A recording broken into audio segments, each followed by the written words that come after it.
અમદાવાદના રામોલમાં ફટાકડા બનાવતી ફેક્ટરીમાં બ્લાસ્ટ થયું છે, જેમાં લગભગ 8થી વધુ લોકોના મોત થયા છે.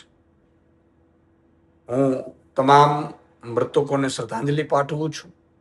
ભગવાન એમના આત્માને શાંતિ અર્પે. સાથે સાથે સરકારને વિનંતી કરું છું કે જે મૃતકો છે એમના પરિવારને 50-50 લાખ વળતર આપવામાં આવે.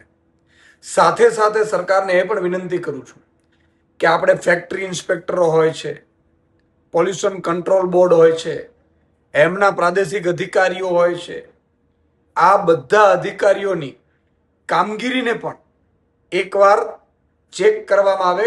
જે ફેક્ટરીઓ અત્યારે કામગીરી ચાલતી હોય, ફેક્ટરીઓ બરોબર ચાલે છે કે નહીં, લાયસન્સ છે કે નહીં, નિયમોનું પાલન કરે છે કે નહીં, આ બધું જોવાનું હોય છે.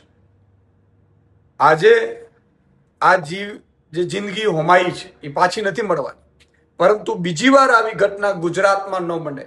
ગુજરાતમાં આપણો કોઈ પણ ભાઈ, મજૂર, શ્રમિક, નોકરિયાત એ મૃત્યુ ન પામે બેદરકારીના કારણે, એ જોવાની ફરજ પણ સરકારની છે. સરકાર આમાં ઊંડાણપૂર્વક તપાસ કરે અને જવાબદારો સામે કડકમાં કડક પગલાં લે.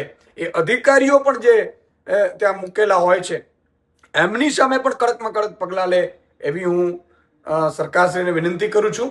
અને ફરીથી મૃતકો અને એમના પરિવારને, કારણ કે જે મૃત્યુ પામ્યા છે એ સામાન્ય પરિવારમાંથી હશે, તો એમના પરિવારને સારું વળતર આપવામાં આવે, 50-50 લાખ રૂપિયા વળતર આપવામાં આવે, એવી હું માંગ પણ કરું છું.